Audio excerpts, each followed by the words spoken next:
El siguiente programa es apto para toda la familia.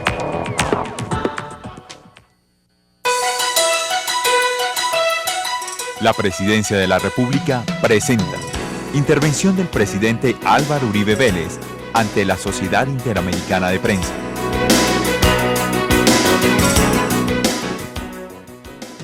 Muchas gracias por estar en Colombia. Muchas gracias por regresar después de tantos años. En este país la libertad de prensa se respeta sin someterla a discusión. Ha sido una tradición de los gobiernos de Colombia. Difícil para mí escoger uno de mis antecesores en la presidencia de la República para proponerlo como representante de la tradición colombiana de respeto a la libertad de prensa. El año pasado celebramos los 100 años del nacimiento de Alberto Lleras Camargo. Permítanme reivindicarlo como esa expresión colombiana superior de respeto a nuestra tradición para honrar las libertades. Como dirigente político, fue un gladiador para rescatar la libertad de prensa.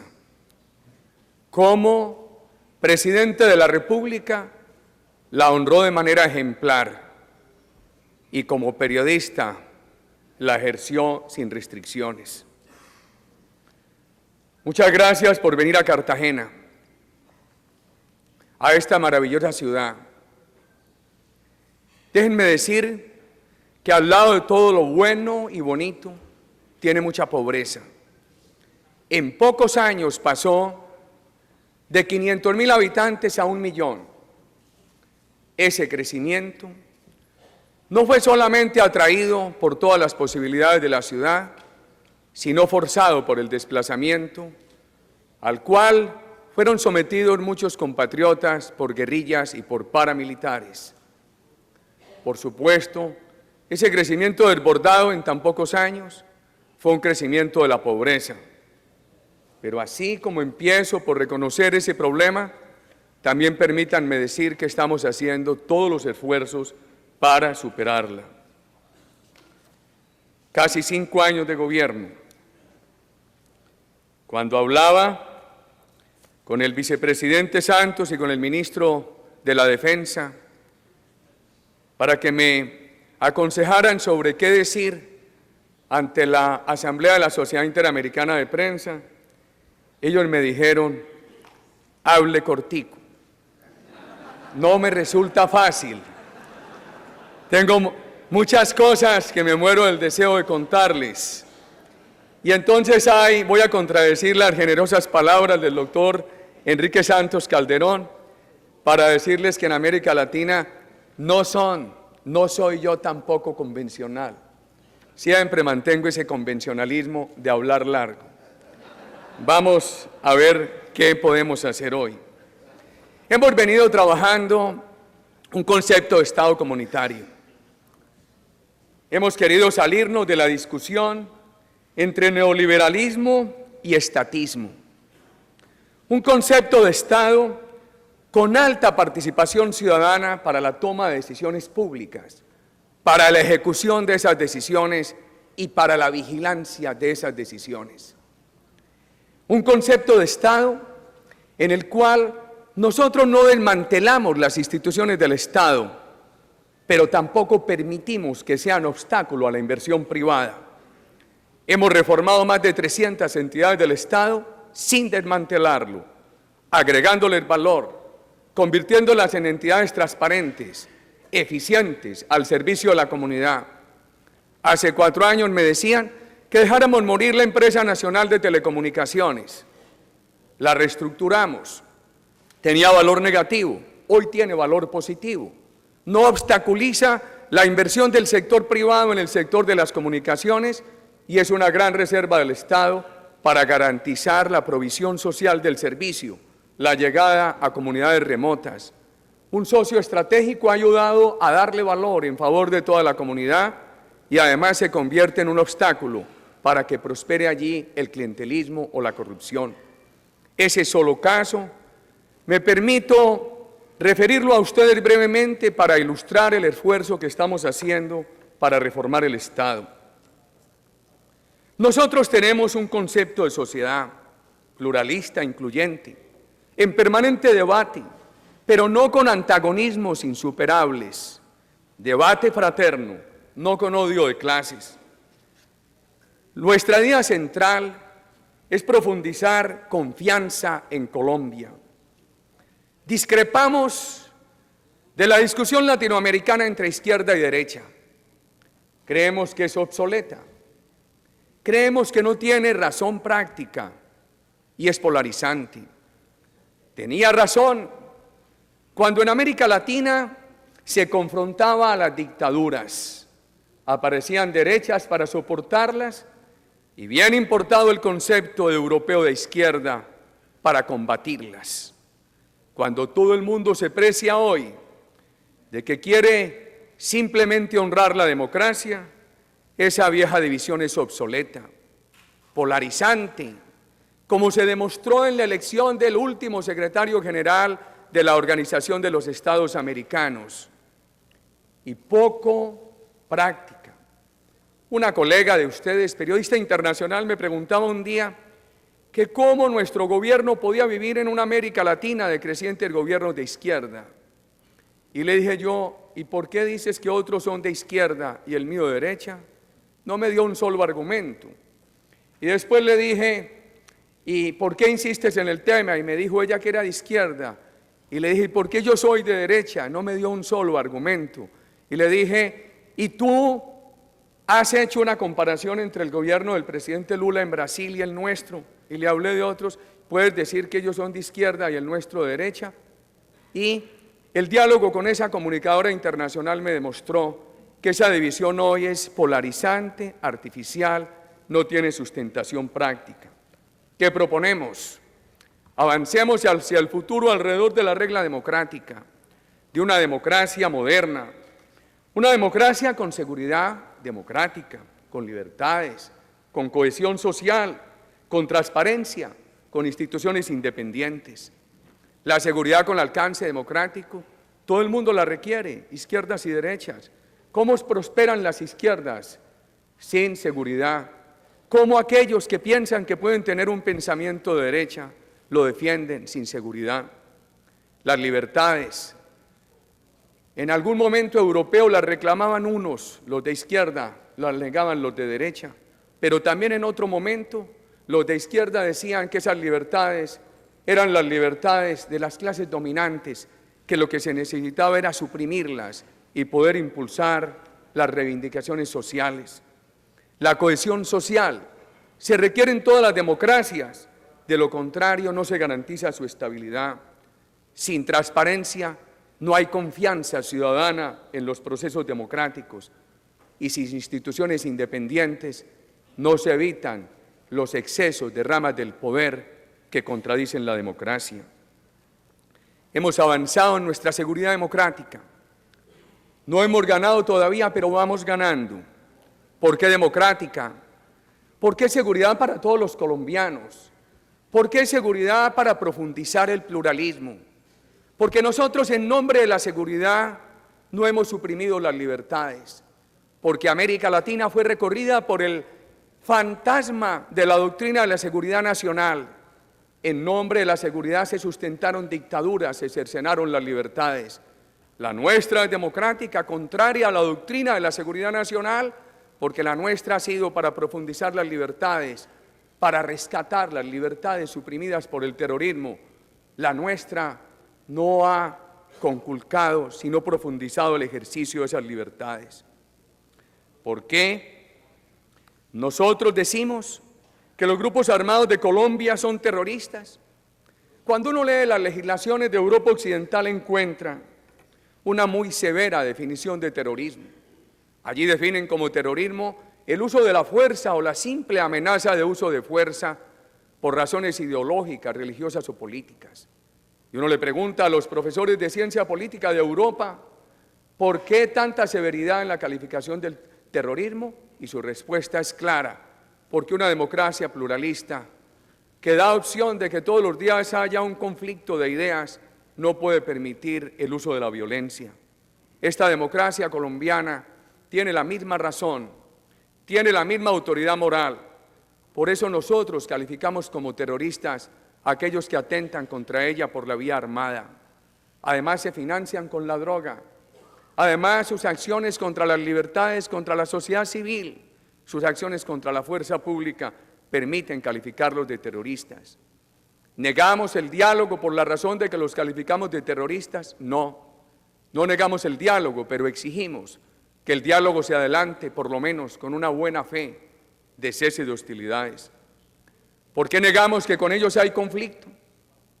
Porque en alguna forma en América Latina a los grupos insurgentes se les dio ese noble calificativo porque estaban amplios sectores de la sociedad en conflicto con las dictaduras.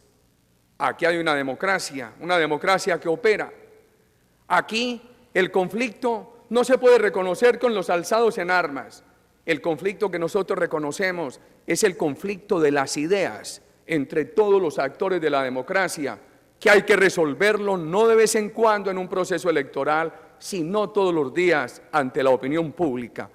En el conflicto de las ideas que se permite en la democracia, no es admisible calificar como conflicto la acción armada del terrorismo contra la democracia. Hemos avanzado, pero no hemos ganado.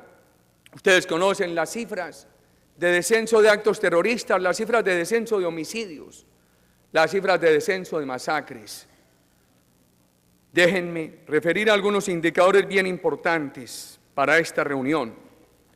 Algunos indicadores bien importantes que interesan a nuestro concepto democrático de seguridad. En este país, hace pocos años, por año, llegaron a ser asesinados 168 integrantes de organizaciones de sindicatos de trabajadores. Hemos tenido un proceso descendente. Quisiéramos decirle al mundo que ya no se asesina uno solo. Todavía se nos presentan asesinatos. Este año ha sido asesinado un integrante del Sindicato de Trabajadores del Sistema Nacional Carcelario. La reducción es muchísima.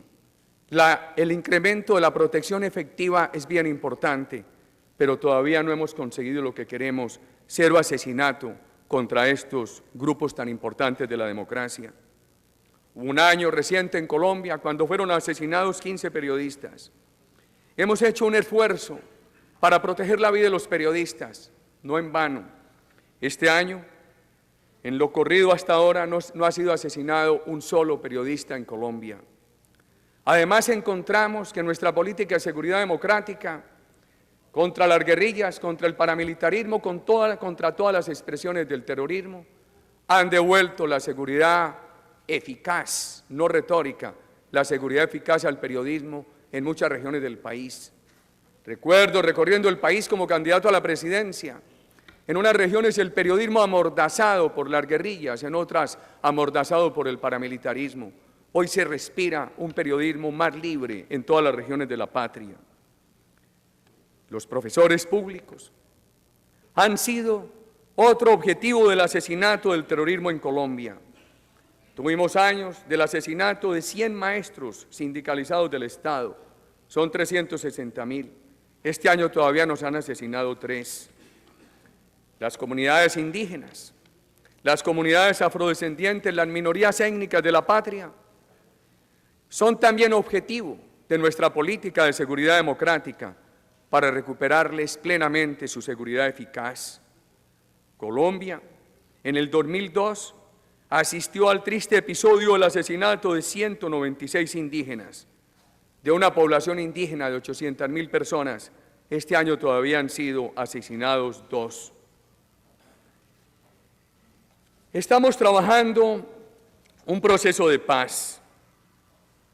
Hemos abierto la posibilidad de la negociación. Nosotros creemos que la negociación seria surge del ejercicio de autoridad.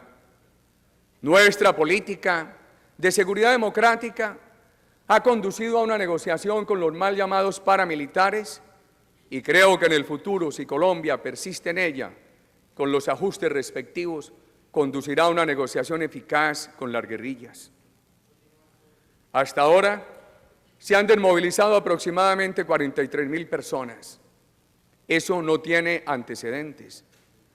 Cuando nosotros comparamos esta cifra con desmovilizaciones del pasado o el número de integrantes de los grupos armados de Colombia con los integrantes de ETA en España o del IRA en Irlanda o de otros grupos que actuaron en América Latina, el número de los nuestros es descomunal. Esa política de abrir las puertas de la negociación ha estado apoyada en la Ley de Justicia y Paz. Es la primera ley en Colombia, en el mundo, como lo destacan analistas internacionales, que en nombre de la paz exige que no haya impunidad, exige reparación a las víctimas con dinero de los victimarios y exige la verdad. En el pasado, en Colombia y en el mundo, en nombre de la paz se amnistiaron delitos atroces. Se olvidó la gravedad de los delitos con tal de conseguir la paz y se concedió la amnistía o el indulto. Esta ley nuestra exige que no pueda haber amnistía ni indulto para delitos atroces. Así la estamos aplicando. Sé que esa circunstancia va a crear problemas adicionales para futuros procesos de paz con las guerrillas. El ELN exige amnistía o indulto para cualquier clase de delitos y la FARC históricamente ha dicho que ellos no son sujetos del derecho penal colombiano porque desconocen el Estado colombiano.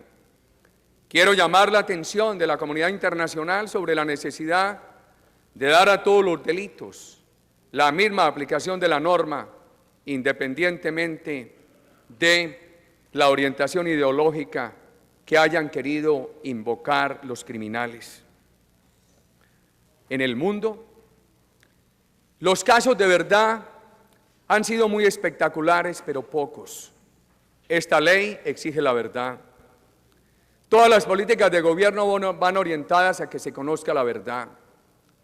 Nosotros hemos estimulado que las audiencias ante los jueces y fiscales se transmitan directamente en los medios de comunicación. ¿Por qué queremos la verdad? Por muchas razones. Déjenme invocar ante ustedes una sola, porque en la medida que conozcamos la verdad total de la tragedia colombiana, eso nos ayudará a que este país tome una decisión en el alma de cada ciudadano para lograr una futura Colombia sin guerrillas, sin paramilitares, sin narcotráfico, sin corrupción. Solamente 2 países suramericanos adoptaron decisiones para indemnizar a víctimas de dictaduras, una indemnización con recursos fiscales, no completa. Este es el primer caso del mundo donde se exige a los beneficiarios de la Ley de Justicia y Paz entregar sus bienes para indemnizar a las víctimas.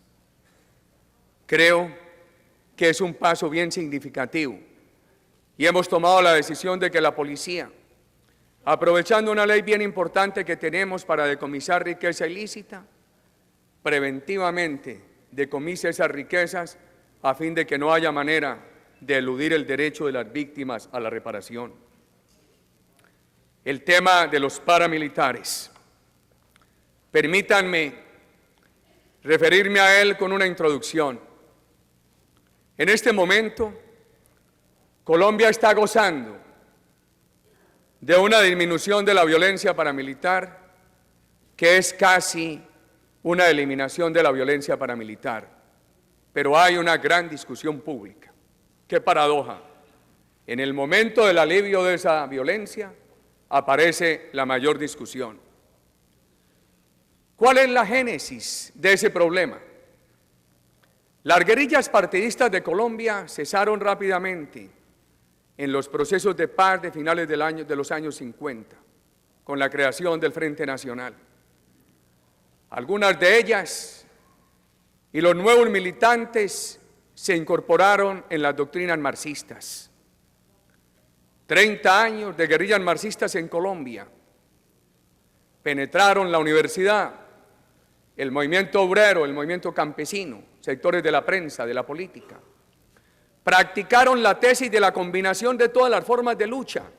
Todavía lo hacen. A mí me parece muy preocupante que el Partido del Trabajo de México, que hace poco convocó a un foro, en la lista de convocantes hubiera presentado partidos políticos de la región. Está bien que presenten el Partido Comunista, todos los partidos políticos que quepan en el espectro de la democracia, pero también presentaron como convocantes a las guerrillas colombianas, ELN y FARC, que son conjuntamente con los paramilitares actores terroristas declarados por la Unión Europea. Se combinaron las formas de lucha. Un sentido de civilidad colombiana llevó a los diferentes gobiernos, con pocas excepciones, a buscar superar el problema a través del diálogo, de la búsqueda de las razones que sustentaban esa insurgencia. Pero esa insurgencia marxista respondió a los actos de generosidad de los gobiernos con la lección que habían tomado de Marx y él a su vez de Maquiavelo. Los gestos de generosidad del adversario debes interpretarlos como debilidad para golpearlo y avanzar hacia la toma del poder. Cuando aquí había gestos de generosidad de los gobiernos con la FARC los aprovechaba para avanzar hacia la toma violenta del poder. Muchas comunidades colombianas se sintieron desprotegidas durante 3 décadas y apareció el paramilitarismo como un proceso de autodefensa y terminó en los mismos crímenes de la guerrilla. Y ambos terminaron financiados por el narcotráfico. Nosotros nos hemos propuesto desmontarlos a todos, tratarlos de igual a igual. Miren, cuando uno está cerca de cumplir 5 años en el gobierno, no hay discurso que valga si no está sustentado en los hechos. Un paramilitarismo creciente, por primera vez se le ha enfrentado con toda la contundencia. En este gobierno tenemos 1.700 integrantes de las organizaciones paramilitares dados de baja, varios miles en las cárceles. Y me preguntan algunos compatriotas y entrevistadores de la comunidad internacional, ¿y el riesgo del rearme? Sí hay riesgos, indudablemente. Hay el riesgo de que no sea exitosa la reinserción. Estamos haciendo todo el esfuerzo para que lo sea. Pero también hay el riesgo de que se rearmen. Déjenme decir de manera simple, la única manera de evitar el rearme de grupos de terroristas, la única manera de evitar que acudan nuevos militantes a reforzarlos, es sosteniendo una política severa de autoridad del Estado, de seguridad democrática, que los detenga. Parece una respuesta simple, pero por falta de ello fue que crecieron en Colombia, y la aplicación de esa política será la que permitirá que no renazcan después de este proceso. En nuestros propósitos de gobierno, además de la seguridad democrática, está el tema del crecimiento de la economía y el tema de la política social. Son los 3 ejes de construcción de confianza en Colombia. Nosotros nos hemos propuesto dar en Colombia todas las garantías a la inversión privada, nacional e internacional, pero al mismo tiempo exigirle toda la responsabilidad social. Si ustedes me preguntaran cuál es la visión de crecimiento del gobierno, para nosotros el crecimiento no es un medio, no es un fin, es un medio para superar la pobreza. América Latina tiene que aprender de las experiencias.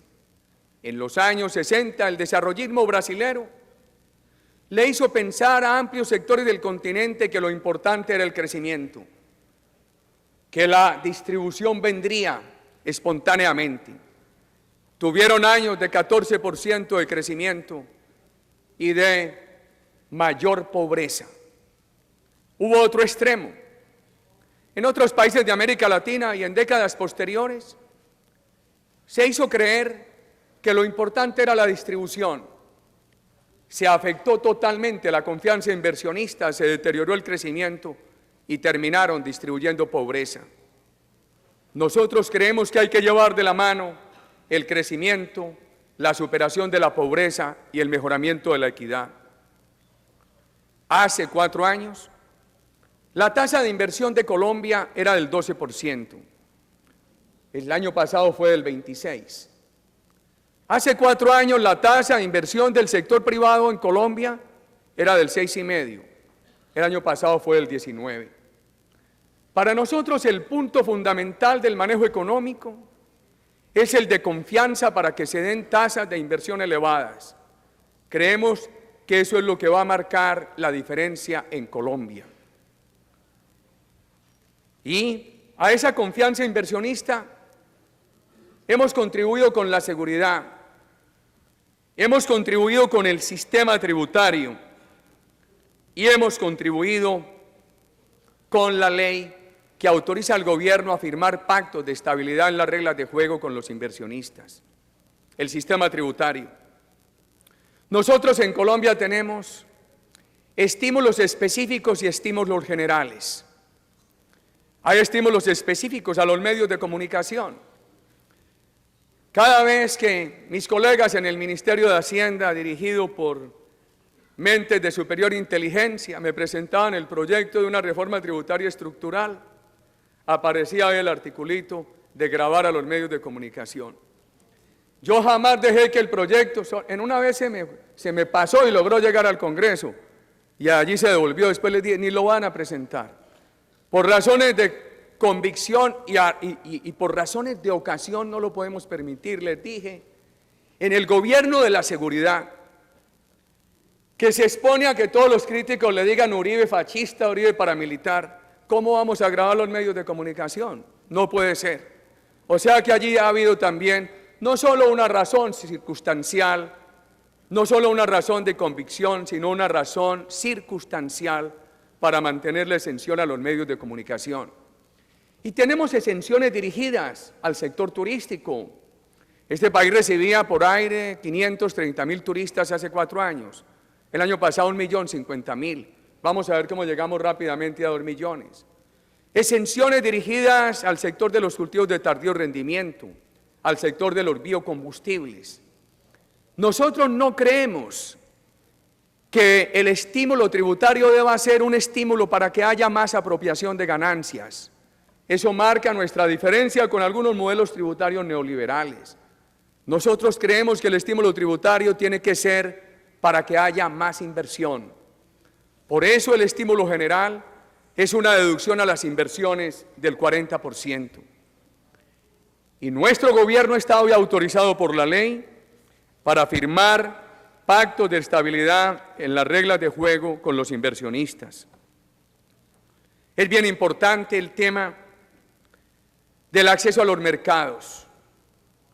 Hemos firmado el acuerdo de comercio con los Estados Unidos, pero previamente lideramos para que se hiciera el acuerdo de comercio entre la Comunidad Andina y Mercosur.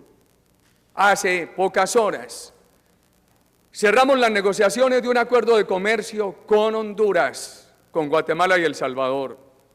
Excluyó el 25% de la canasta industrial y el 28% de la canasta agrícola, pero ha sido un gran avance y incorpora unas normas evolutivas que le permiten a los gobiernos, con la aprobación de las leyes ratificatorias, en algún momento ir incluyendo esos porcentajes industriales y agrícolas que han quedado por fuera. Estamos con la Comunidad Andina trabajando la integración con la Unión Europea. No son buenas las preferencias unilaterales, son cortas en el tiempo. Los inversionistas no confían en ellas. Cuando uno los invita a invertir en un país sobre pretexto de que hay unas preferencias unilaterales para entrar al mercado de los Estados Unidos o para entrar al mercado europeo, contestan, eso no me da seguridad. ¿Qué puede pasar en el futuro? Por eso, en lugar de preferencias, estamos reclamando para Colombia los tratados de acceso a estos mercados. Queremos buscarlo con Canadá y firmar cuantos tratados podamos de protección de inversiones con los países europeos y con los países asiáticos. Hay una discusión en el continente. Lo primero que tenemos que hacer para unir el continente es respetar la diversidad. Y la diversidad no surge solamente de maneras de pensar, sino también de la composición de las economías. Nosotros no somos una economía de petróleo. Los productos que le vendemos al mundo son productos que requieren para acceder a los mercados tratados de comercio. Eso marca una diferencia. Hay productos que cuando se ofrecen al mundo, el mundo los reclama porque los necesita, sin apelar a tratados de comercio. Una producción agrícola, una producción industrial como la nuestra, muy competida, requiere tratados de comercio para acceder a los mercados. También nos han dicho que en lugar de estimular los tratados internacionales de comercio, hay que estimular la economía interna, incorporar las grandes masas pobres. Nosotros no vemos contradicción entre lo uno y lo otro. El acceso a esos mercados estimula inversión y el crecimiento de la inversión permite la reivindicación de las grandes masas excluidas. Hemos observado que los tratados de comercio incorporan normas laborales que aumentan la protección efectiva de los trabajadores. Y hay algo bien importante en Colombia. Mientras los sectores de trabajadores del Estado se oponen por razones ideológicas a los tratados de comercio, los sectores de trabajadores sindicalizados del sector privado los apoyan, porque ellos entienden que las inversiones en su sector, que las posibilidades en su sector dependerán en buena parte de las posibilidades de acceso a mercado, que además garantizan los recursos para el desatraso de infraestructura, atraso en infraestructura que en nuestro país es todavía severo. Y observamos que, por ejemplo, la remuneración y la afiliación a la seguridad social en los sectores de exportación es superior que en los sectores no transables. Y permítanme entonces referir allí a la comunidad andina. El tema de la hermana República Bolivariana de Venezuela. Nosotros hemos dicho lo siguiente: nuestras economías viven integradas por un fenómeno de ósmosis. Cuando mejora la economía venezolana, mejora la nuestra. Si la de allá mejora por el petróleo, la nuestra mejora. Pero también si la nuestra mejora porque podemos venderle más a terceros mercados, mejora la economía venezolana. El crecimiento de nuestras exportaciones en los últimos años también se ha traducido en mayores compras a Venezuela. Hemos exportado más a los Estados Unidos por las preferencias. Hemos exportado más a otros países y hemos comprado más a Venezuela. Todavía tenemos una balanza deficitaria con Venezuela, pero me atrevo a decir esto, primera vez que lo digo en público. Cuando Venezuela cuantifica sus exportaciones y a esas exportaciones le deduce el petróleo, encuentra que Colombia es el primero o el segundo país que más le compra productos diferentes al petróleo. Por eso es muy importante crear confianza.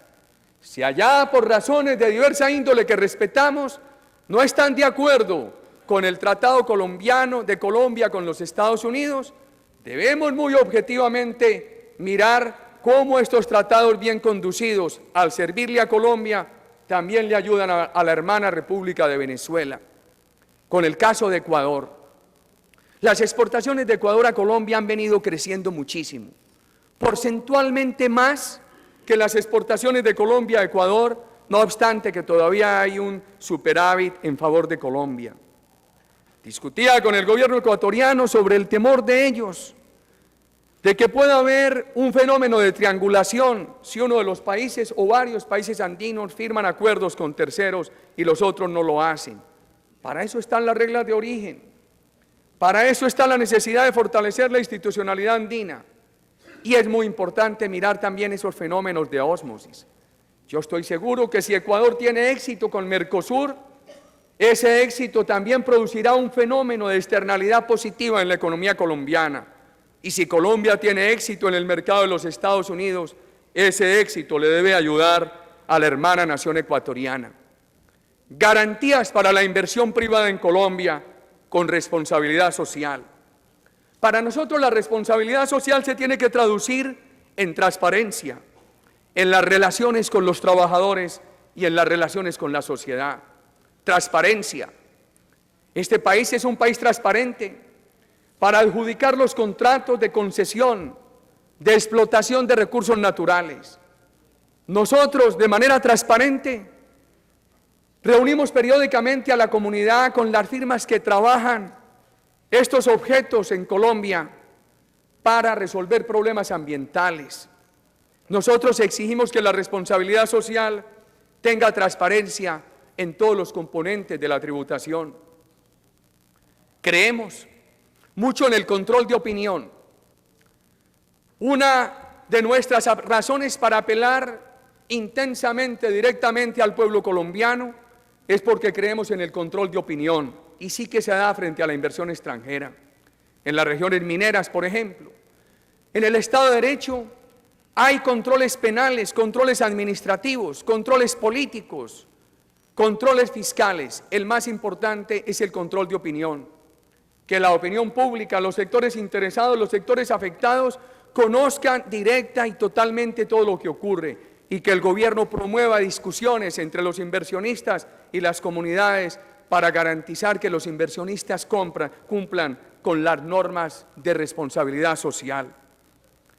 En materia de relaciones laborales, el gobierno nuestro trabaja para que el crecimiento de la inversión sea un crecimiento en el mejoramiento de los trabajadores, de su afiliación a la seguridad social. Nosotros rechazamos las relaciones laborales regidas por el capitalismo salvaje. Nosotros rechazamos las relaciones laborales regidas por el odio de clases. Nosotros en cada empresa promovemos relaciones laborales regidas por la fraternidad cristiana. La visita de ustedes a Colombia no puede llevarme a ignorar la realidad social de nuestro país y el tema de las drogas ilícitas. Teníamos casi un 60% de pobreza. Las guerrillas marxistas que surgieron en los años 60 hablaban de las reivindicaciones democráticas y de la eliminación de la pobreza. Mientras el país avanzaba en ampliación democrática, ellos asesinaban a los actores de la democracia. Mientras el país era bien gobernado en los conceptos macroeconómicos, ellos producían el desplazamiento, el desencanto inversionista y el empobrecimiento. Es muy importante mirar qué ha causado qué. Aquí el terrorismo ha sido causa muy eficiente del empobrecimiento nacional. Hace 4 años la pobreza estaba casi en el 60%, ahora está aproximadamente en el 45-47%. Nuestra meta para el 20 de julio de 2010, en el segundo centenario del grito de independencia, cuando habrá de terminar nuestro gobierno, es tenerla no más del 35%, para que los gobiernos que nos sucedan puedan cumplir la meta de la visión de largo plazo que se viene construyendo en el debate democrático de la nación, a fin de que el 7 de agosto del 2019, segundo centenario de la batalla de Boyacá, la pobreza no exceda el 15%. Tenemos metas muy exigentes, plena cobertura en educación básica. La reforma del Estado nos ha llevado a tener el instituto de formación técnica más importante del continente. Hace 4 años instruía por año a 1 millón de colombianos, el año pasado 4 millones. Lo hemos conectado con las universidades. Teníamos un 22% de cobertura universitaria, hoy estamos en el 29%, aspiramos para el 2010 el 35%, superior a la tasa de cobertura de América Latina. Estamos creciendo con toda la importancia el instrumento de financiación de la educación superior. Se está multiplicando por 8 veces su cartera. Al final de este gobierno, 350.000 estudiantes colombianos deberán tener créditos de esa institución. Además, mi predecesor introdujo el programa de Familias en Acción. Empezamos con 200.000. Hoy tenemos 680.000.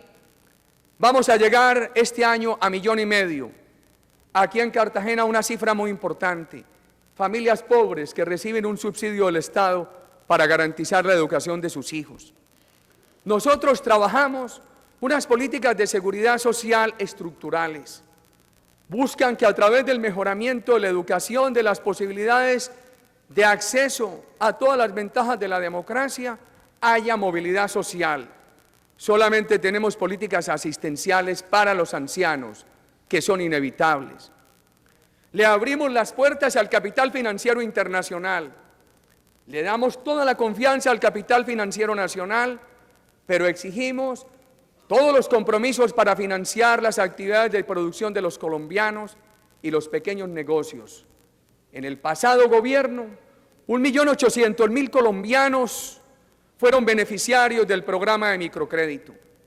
Ahora ha empezado el sistema de banca de oportunidades que integra todas las instituciones públicas y privadas, que lo promueve el gobierno hombro a hombro con creciente compromiso del sector privado. Aspiramos a entregarle a la microempresa 5 millones de créditos en este gobierno. Eso puede ayudarle a 25 millones de colombianos. Ya vamos en 700.000. Por supuesto, esto no se ve. Yo llego a una reunión de microempresarios ayer a las 8 de la mañana en el sur de Bogotá y es tanta la necesidad de la gente de crédito y de reivindicación que las cifras no sobresalen y es normal. Cuando yo les presento estas cifras a ustedes, no es para tratar de describirles una nación paradisiaca, es para decirles que hay todos los compromisos para superar los grandes problemas que nos afectan. Hace 2 días nos reunimos en Santo Domingo con algunos de los vecinos de la región para hablar del tema de las drogas ilícitas. Primero, en este país hay terrorismo porque hay drogas ilícitas. La guerrilla salvadoreña negoció un día cuando vio que estaba estancada militarmente y que ya no le llegaban recursos de las ONG de Europa Occidental. Los grupos terroristas nuestros desprecian a la comunidad internacional. Son ricos, inmensamente ricos por la droga, y esa droga les aumenta la arrogancia criminal que dificulta la negociación. Este país producía el 90% de la coca del mundo. Todavía produce el 54%. Es una vergüenza, pero estamos combatiéndola con toda la intensidad. Nosotros creemos que es una batalla ganable. Lo importante es que no caiga la determinación de los estados y de las sociedades. Encontramos algunos problemas. Nuestros vecinos del Caribe se quejan de que se necesita que los Estados Unidos y Europa hagan mayores esfuerzos para evitar los vuelos ilícitos sobre el espacio aéreo del Caribe y para evitar el transporte marítimo de droga. Hace 2 años Colombia restableció con los Estados Unidos el programa de interceptación aérea. Ha funcionado muy bien en nuestro espacio aéreo, como lo muestran los informes de las Naciones Unidas basados en fotos del satélite. Pero la droga sale para otras partes y en otras partes se están originando los vuelos ilícitos. Por eso se necesita la concurrencia de todos. El tema de las fumigaciones. ¿Qué hacemos nosotros para combatir la droga? Fumigamos, erradicamos manualmente, estimulamos actividades alternativas. ¿Cuáles son las actividades alternativas? La mejor, la recuperación general de la economía, que en buena parte depende de nuestro éxito para derrotar la droga. Hay que llevar actividades alternativas puntuales a zonas donde todavía no llega la inversión privada, pero finalmente hay otras zonas de selva, donde se necesita proteger la selva amazónica como protección, como pulmón de la humanidad, o las fábricas de agua del país, donde la única actividad alternativa tiene que ser pagarle al campesinado por el cuidado del bosque. Hemos introducido un programa bien original en nuestro país. Ya tenemos 50.000 familias guardabosques. Llegaremos a 80.000. Son familias campesinas que antes estaban involucradas en el tema de la droga y que han hecho el compromiso de mantener las áreas donde viven libres de droga. El programa es supervisado por Naciones Unidas. El gobierno colombiano les paga un subsidio y la obligación de ellos es mantener el área libre de droga y también supervisar la recuperación del bosque. El año pasado fumigamos 160.000 hectáreas. En Colombia no hubo problema. Cuando se presenta un error y, por ejemplo, se afecta a un cultivo lícito, el Estado colombiano de inmediato indemniza. Lo hemos ofrecido a nuestros vecinos. Nosotros fumigamos con unos protocolos científicos rigurosos. Si por algún error alguno de nuestros vecinos reclama que le deparamos un daño, nuestra oferta es indemnizarlos de inmediato. Nuestro propósito es derrotar la droga, no tener problemas con nuestros vecinos y hermanos. Hemos introducido la erradicación manual. En el año 2005 erradicamos 31.200 hectáreas. El año pasado 43.000. La meta es erradicar este año 50.000. Así como Estados Unidos nos ayuda en el Plan Colombia en fumigaciones y en cultivos alternativos, deseamos más ayuda de Europa en erradicación manual y en el pago de familias guardabosques. ¿Qué es lo que causa el daño ecológico? ¿La fumigación o la droga? Nosotros hemos procedido con protocolos científicos rigurosos. Fumigamos con lo mismo que se utiliza para la agricultura comercial. Todo indica que esos protocolos evitan que la fumigación de la droga cause daño ecológico. ¿Qué dicen los científicos consultados? Ratifican lo que nos han dicho los campesinos del río Putumayo. En ese intenso diálogo nuestro con las comunidades, ellos dicen, no los que llegaron recientemente por el atractivo de la droga, sino los que han vivido allí durante muchos años, que la fauna y la flora se han afectado, no por la eliminación de la droga, sino por la siembra de la droga. ¿Qué hacen los cultivadores de droga? Primero destruyen la selva, no solamente con instrumentos mecánicos, sino con agroquímicos corrosivos. Le causan un irreparable daño a las corrientes de agua, a la fauna, a la flora. Y después se utilizan los precursores químicos severamente dañinos para transformar la hoja de coca en cocaína. Por eso, pedimos que el mundo nos acompañe en esta tarea de eliminar la droga. Nosotros tenemos toda la voluntad. Y entonces allí viene otra pregunta, y la corresponsabilidad de los consumidores. La historia de este país, contada en pocas palabras, es: primero se pensó que solamente Colombia iba a obtener beneficios del tráfico. Aquí no había cultivo. Empezaron los cultivos con 5.000 hectáreas, llegamos a tener 200.000. Ya tenemos muy poca o nula heroína, pero llegamos a ser el segundo, tercer, cuarto productor de heroína. Después se nos dijo, bueno, Colombia produce pero no consume. Tenemos alrededor de 1 millón de familias consumidoras. Pasado mañana entraremos al Congreso de la República un proyecto de enmienda constitucional que autorice la sanción sin pena privativa de la libertad del consumo de droga. Un país que en este gobierno ha extraditado 530 personas. Un país que en este gobierno ha aplicado severamente la ley de extinción de dominio. Un país que ha sufrido tanto el terrorismo, no puede ser laxo con el consumo de droga que estimula todas las otras fases del delito. Llegan ustedes a un suelo fértil para la libertad de prensa. Déjenme compartir estos números. Nuestras universidades tienen 92 programas de periodismo. En cada semestre entran aproximadamente 16.242 estudiantes. Colombia tiene 651 emisoras comerciales, 428 comunitarias, 186 de interés público. Inmensa cantidad de canales de televisión, empezando por 916 canales de televisión comunitaria. Una reflexión final. Claro que la libertad de prensa incomoda a los gobiernos. Ya el doctor Enrique dice cómo este presidente en ocasiones discute con los comunicadores. Pero, ¿qué necesita la democracia? ¿La comodidad del gobierno o la comodidad del pueblo?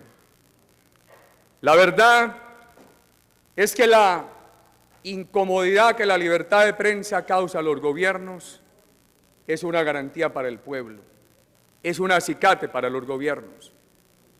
La crítica de la libertad de prensa en el caso del gobierno comunitario nuestro estimula al gobierno a corregir, a enmendar, a mejorar. Y quisiera decir al oído de los gobernantes del mundo, el gobernante tiene que pensar en su época desgobernante. Su época del gobernante necesita libertad, libertad de prensa. Por eso cuando se es gobierno, es mejor sufrir la incomodidad de la libertad de prensa que afectar la libertad de prensa. La libertad de prensa ayuda a construir la verdad, esa verdad relativa, la única al alcance de los seres humanos, esa que se construye en la contradicción diaria. Cada cual en la contradicción aporta un poquito al mejoramiento de la verdad. La libertad de prensa ayuda a que surja la crítica social. La libertad de prensa iguala a los ciudadanos en un país de desiguales. Nuestra seguridad democrática se legitima en la libertad de prensa. Por ejemplo, cuando yo hablo de la fuerza contra los grupos terroristas, esa fuerza tiene que ser legítima. Y la inspiro en aquella frase del Libertador al Congreso de Cúcuta. Decía, considerar legisladores que la energía de la fuerza pública es la amenaza que aterra al delincuente, es la esperanza de toda la sociedad.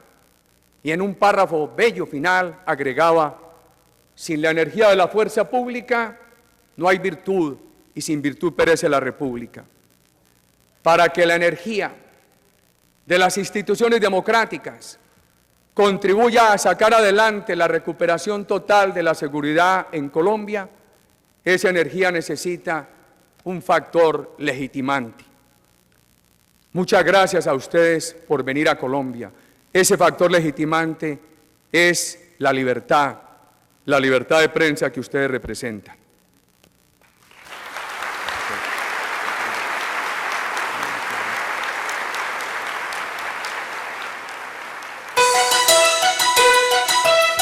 La Presidencia de la República presentó intervención del presidente Álvaro Uribe Vélez ante la Sociedad Interamericana de Prensa.